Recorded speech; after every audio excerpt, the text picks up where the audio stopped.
So we've seen the CountMin sketch, we've seen how to query it, and we've seen that its estimates are potentially going to be too high. It's going to potentially overestimate.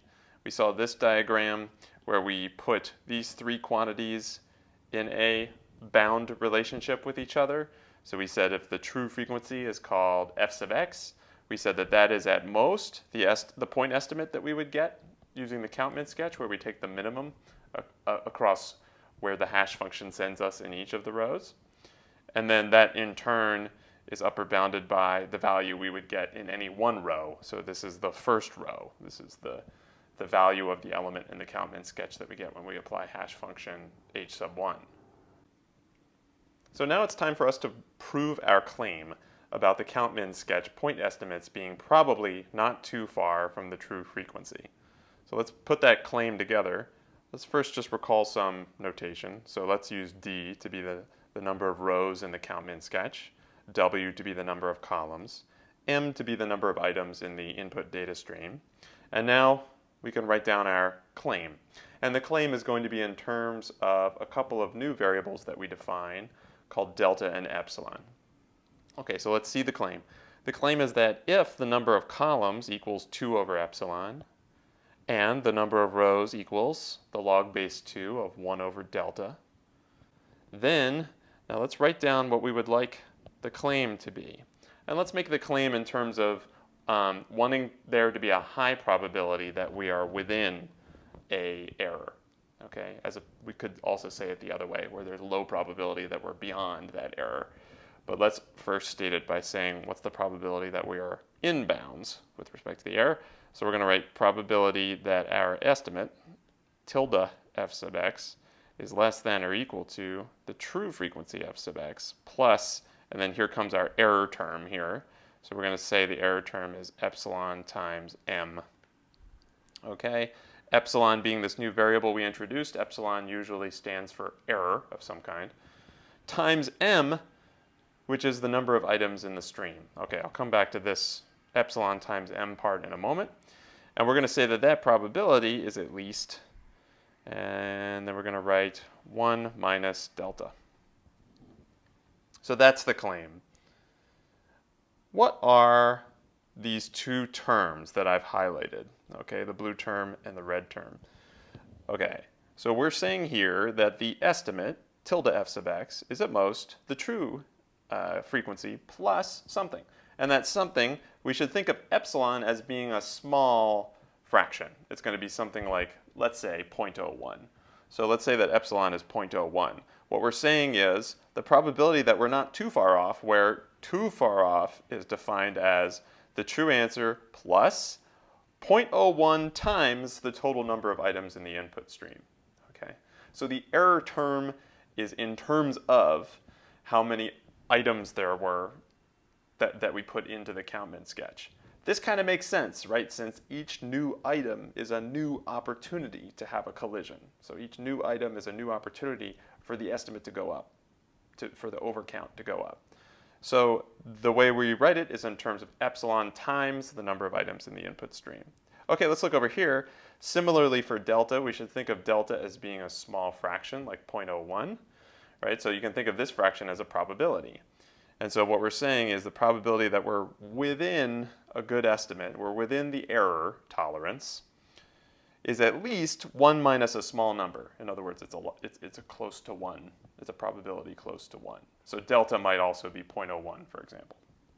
Okay, so this is what we mean when we say we're trying to prove the statement that tilde f sub x is probably not too far from f sub x, the true frequency. I've used color coding here, and I want to dwell for a moment on the colors. So I've used red everywhere where we're talking about the probability. Okay, red for the probability. And I've used blue everywhere where we're talking about the error. All right, not too far, plus epsilon times m. And interestingly, you can see, if we go right back up here to W and D, all right, the number of columns is what's helping us control the error. And the number of rows is what's helping us control the probability. Right? So it's interesting that the CountMin sketch is a matrix. It has rows, it has columns. but the adjustment of the number of rows and the adjustment of the number of columns are attacking two different aspects of this statement that we'd like to prove. One of them's attacking the error part, and the other one's attacking the probability part. Okay, so let's start to take this proof on piece by piece. And as we often do in these proofs, we're going to start by defining some helpful random variables so that we can then analyze those random variables. And let's start with a random variable that we'll call capital Z sub I. Okay, so let's say I've fixed some input item. I'm doing all my analysis with respect to a particular input item called X. Okay, and I'm going to ask questions like who collides with X and how many times do people collide with X. I'm going to ask questions like that. But I'm going to just pick X first. I'm going to say X is the item that we are concerned with. And then given X, I'm going to define these random variables, Z sub 1, Z sub 2, up to Z sub D. Okay, remember D is the number of rows in the sketch. Such that a particular Z sub I is equal to this, where this is the actual value that goes in that element of the CountMin sketch, right? We've seen this before. This is just the count in row I in the column that the hash function h sub I maps X to. So this is just the count that we will find in row I for item X minus the true frequency of X. Okay, so what is this? This is the error. This is the amount that we're too high by. I'll call it the overcount. So Z sub I is the overcount in row I due to collisions, due to other items besides X that happen to also map to that same element. Okay, we're used to seeing this diagram, and we're used to seeing C sub 1 comma H sub 1 of X. Really all this Z sub I is like if we took that and subtracted the true frequency of X. That's the Z sub I for the first row, the Z sub 1. Okay, so this is one random variable that we're going to define. Before I go too much longer, I should say that this argument is modeled on the way that it's argued in Andrew McGregor's notes, which are available at that URL. Okay, so these Z sub i's are an important random variable. It's the amount of overcount in each of the rows. Let's define a somewhat finer-grained random variable, where this random variable is just going to be an indicator, and it's just going to tell us who collides with whom. Okay, so this new random variable we'll call capital X, and it has two subscripts. So we'll say for I in 1 through D again being the rows, right? Y, and for some Y from the set of distinct items, but without X, right? So these are all the other items besides X that appear in the input data set.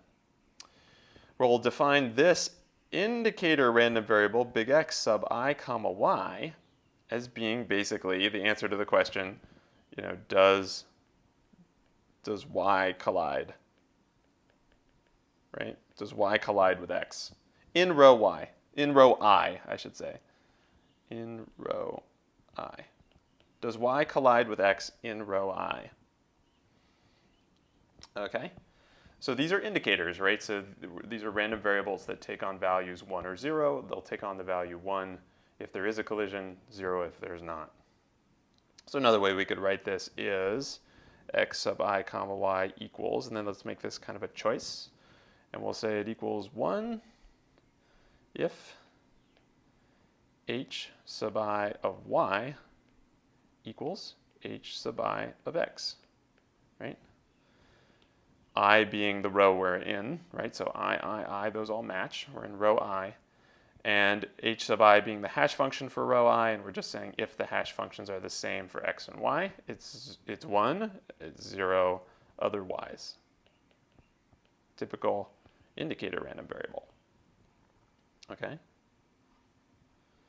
All right, and then let's relate this back to the random variable we just defined on the previous slide. Remember we defined this Z sub I random variable on the previous slide. That was the amount that we overcounted for X in row I.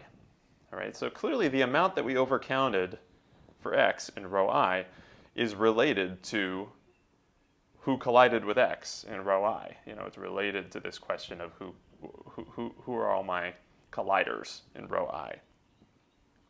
Okay? So recall that that z sub I random variable that we just defined is the amount that we overcounted in row I due to collisions. So we ought to be able to write down z sub I in terms of x sub I. It's going to be a sum. So let's sum over all possible y's not equal to x. Okay, that'll be my shorthand for all distinct items in the input data set besides x. And we're going to sum up, I'm going to put inside these parentheses x sub I comma y, right? Which is our indicator that's 1 when x and y collide.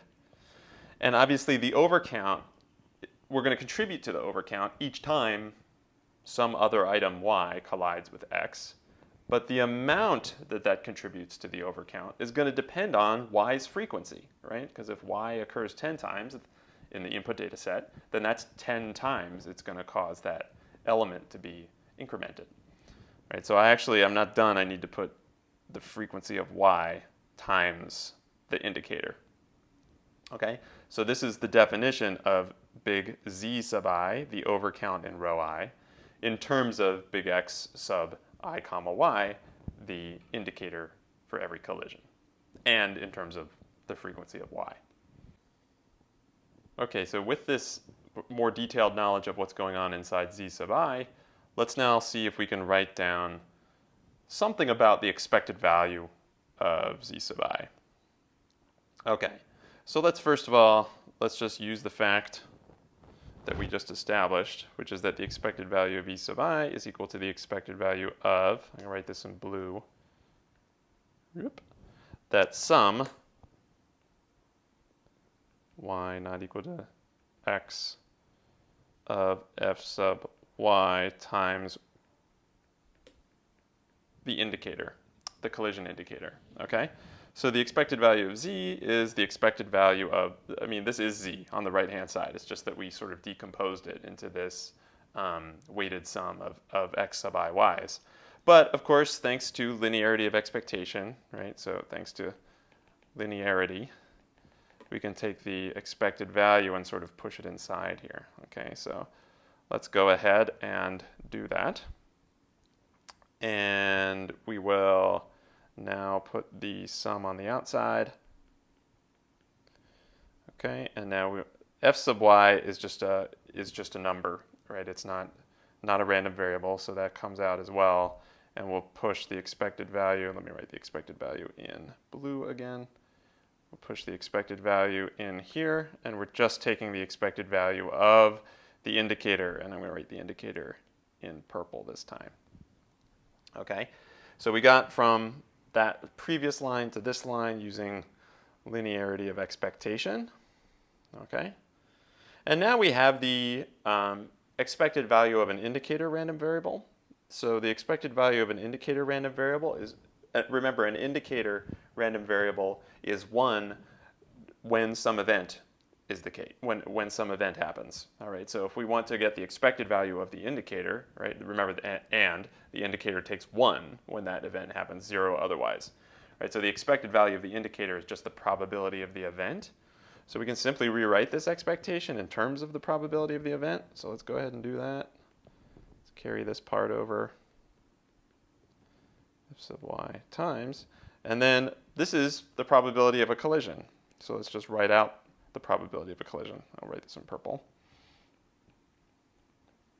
Right, so it's just the probability that h sub I of y equals h sub I of x, the probability of collision in row I. Okay, and so that step was just using what's the expectation of an indicator random variable.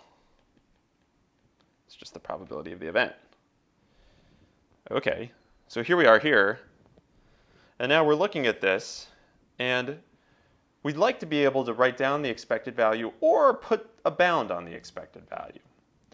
And now that's very suggestive because what we've written down looks a lot like the kind of bound that we could establish if we knew that we could use it, if we knew that the hash function was drawn from a universal family of hashes.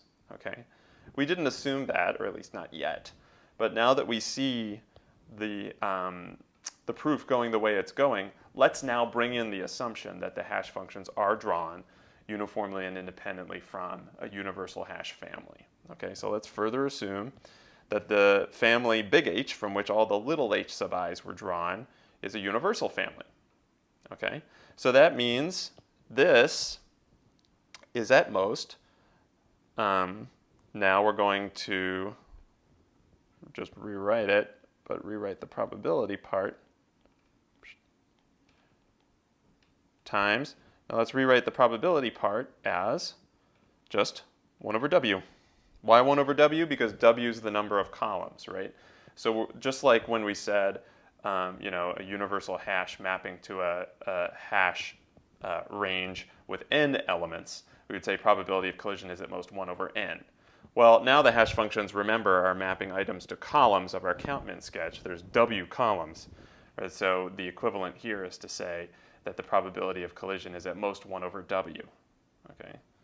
And so this is by universality. Great.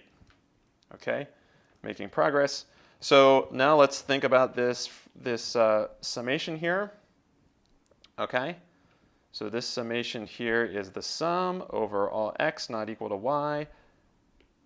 The sum over all x not equal to y of f of y times 1 over w.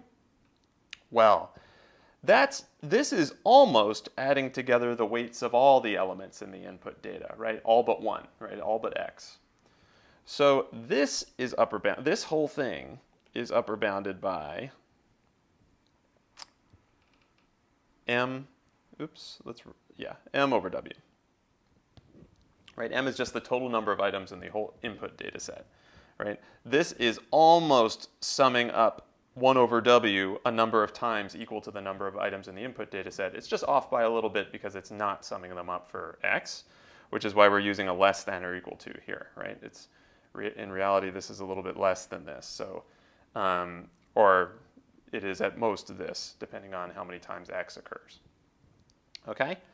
So we can say now that the expected value of the z sub I, of the random variable for the overcount in a row, is upper bounded by m over w. We had to bring in universality, so we had to make an assumption about the hash functions, but universality, comparatively speaking, is not a very strong assumption. It's not too hard to get and use universal hash functions. Okay, so the expected per row excess, or overcount, expected value of z sub I, is at most m over w. Okay. So now we can say something about the expected value, we can bound the expected value of the overcount in a row. Ultimately, we'd like to be able to say that the overcount is not too high. We'd like to say something about the overcount is probably not very extreme. Okay? And this looks like a job for Markov's inequality, because after all, z sub I is a non-negative random variable. We don't know its expected value exactly, but we have a bound on the expected value. It's less than or equal to m over w. So let's see if we can use Markov's inequality to say something about the probability that we are extreme. Okay?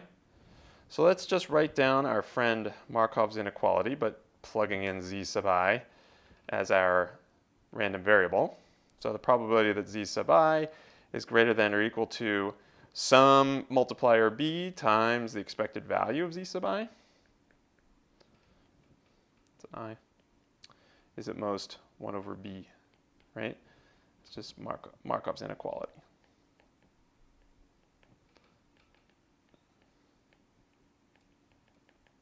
Okay, so that's Markov's inequality. All right, so let's just combine that with the fact that we just established on the previous slide about the expected value of z sub I. We said that expected value of z sub I is at most m, the number of items in the input data set, divided by w, the number of columns in the CountMin sketch. Okay, so how do we combine these two pieces of information? Okay, well, let me just rewrite this part down here.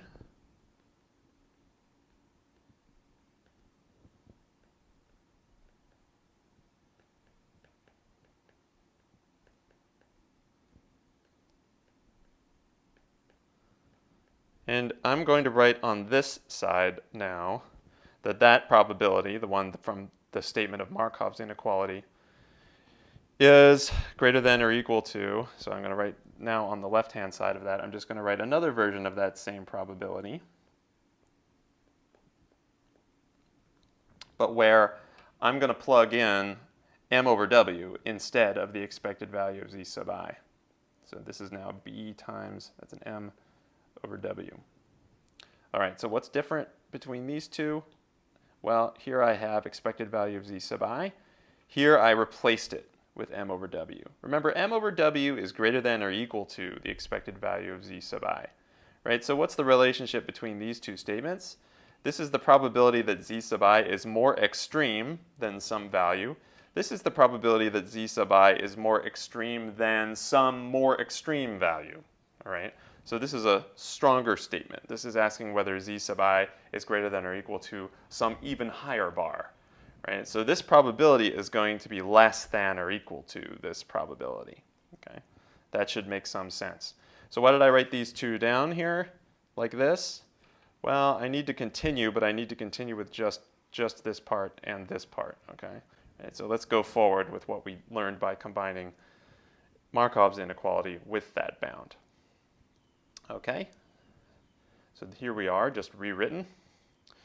Now, that left-hand side is starting to look more and more like what we want. We want a bound on the overcount, and we want the bound to be related to somehow epsilon, right? And remember, epsilon in turn was related to the number of columns. And so we got the number of columns in here.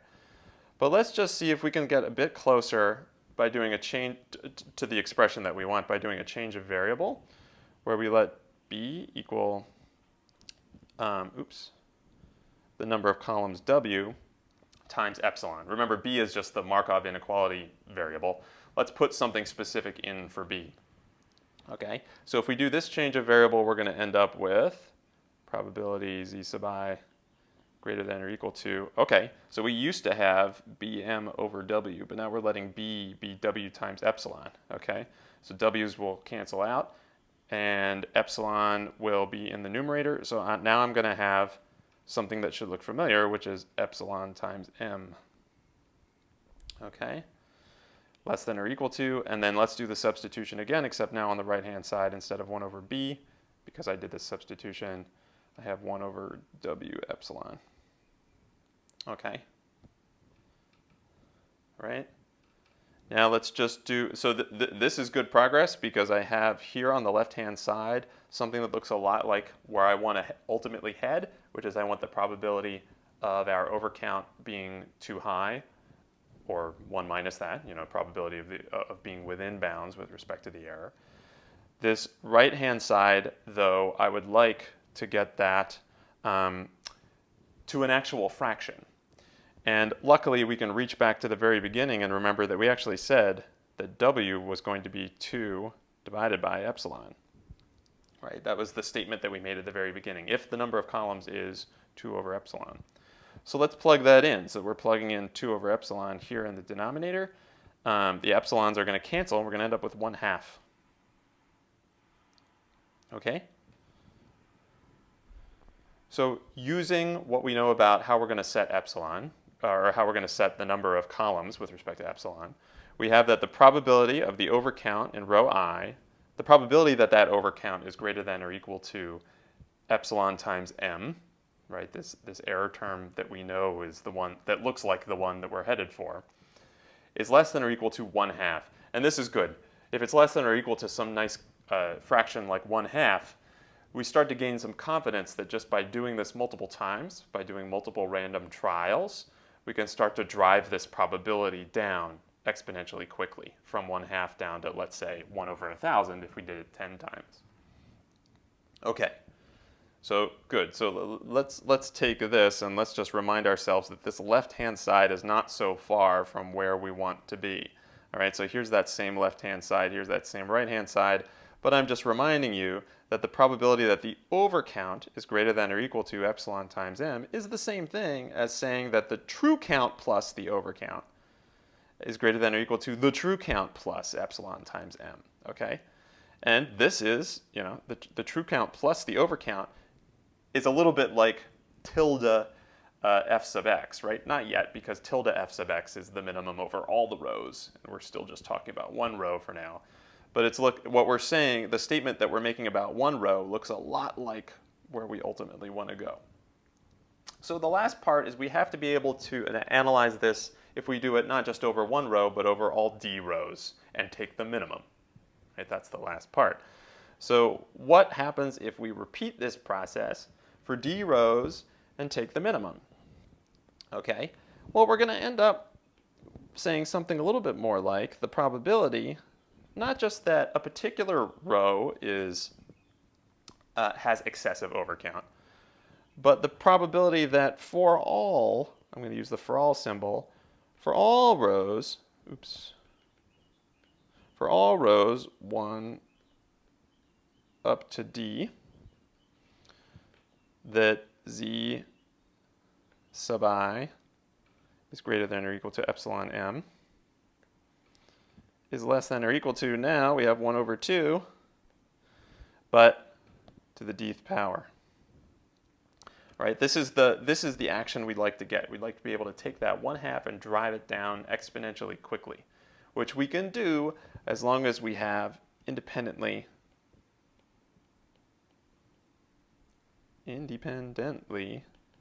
chosen hash functions, h sub i's.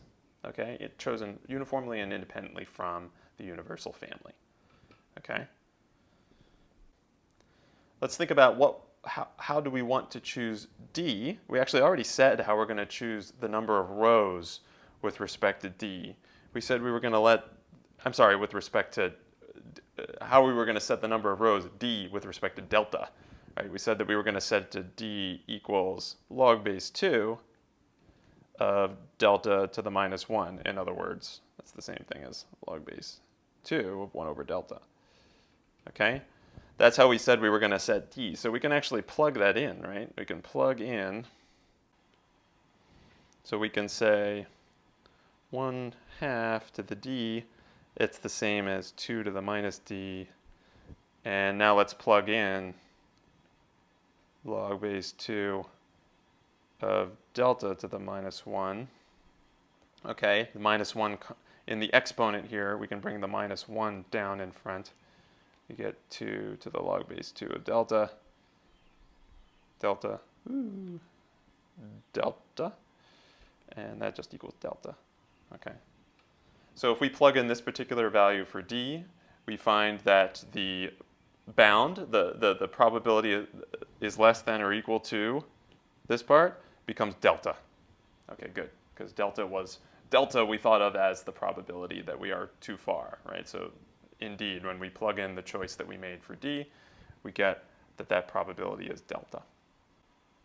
Okay, so just to hammer home a point about why do we take the minimum over all the rows, all right? We've been saying that the probability that all the rows would have an overcount that's in excess of our tolerance is small.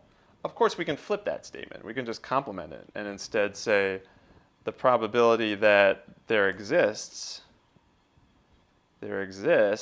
for some row I, there exists a row such that z sub I, I'm going to draw the parts that are changing. I'm going to draw the parts that are changing in a different color, right? So that greater than or equal to becomes a less than epsilon m. So less than or equal to delta becomes a greater than or equal to 1 minus delta. Right, so if a probability that all of the rows give us something bad is at most delta, then the probability that any of the rows give us something good, something within the error tolerance, is at least 1 minus delta. Okay. So to get the good thing, take the minimum. Right? If there exists something that's within the error tolerance, then we'll get it by taking the minimum over all the rows. Okay, so we're there. The claim is proved. So tilde f sub x, which is nothing but the minimum over all the counts that we find in each of the rows when we look up the element corresponding to where the hash function sends us for item x. All right. that's the same thing as saying we're taking the minimum over all the true frequency f sub x plus overcount in row 1, comma, true frequency f sub x plus overcount in row 2, comma, dot, dot, dot, comma, true frequency x plus overcount in row d. We're saying that that is less than or equal to the true frequency plus epsilon m. Okay, so that's what we've shown with probability 1 minus delta. So that is our tilde f sub x is probably not too far from f sub x claim.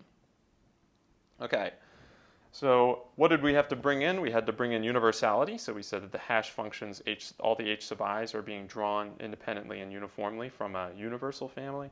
And we had to use linearity of expectation, universality, Markov's inequality. So things that we're familiar with from earlier, and like expectation of an indicator, things like that. Okay, so let's say something about how big, now that we know what we need to set the number of rows and the number of columns to in order to achieve a particular delta and epsilon, we can say how big the data structure is in terms of delta and epsilon, right? We know how big the data structure is in terms of w and d. It's w times d, right? It's w times d integers. That's how big the data structure is. But let's write it down as a big O in terms of delta and epsilon, okay? So we said d is log base 2 of delta, inverse of delta. W is 2 over epsilon. So to achieve the probably not too far result that we just saw, we need a number of columns that's proportional to the inverse of epsilon, right? We've got epsilon in the denominator up here, okay? All right, times the log of the inverse of delta, okay? So the big O for how large the data structure has to be is inverse of epsilon times log of inverse of delta. And we can actually just using the exact d equals log base 2 of inverse of delta and w equals 2 over epsilon, we can now pick some values for delta and epsilon and just see how big the data structure is actually going to be. So let's go through that exercise. I say how big the data structure is going to be if we're going to require that the probability we're not too far off is dictated by the epsilon and the delta. Okay. So let's pick an epsilon and a delta.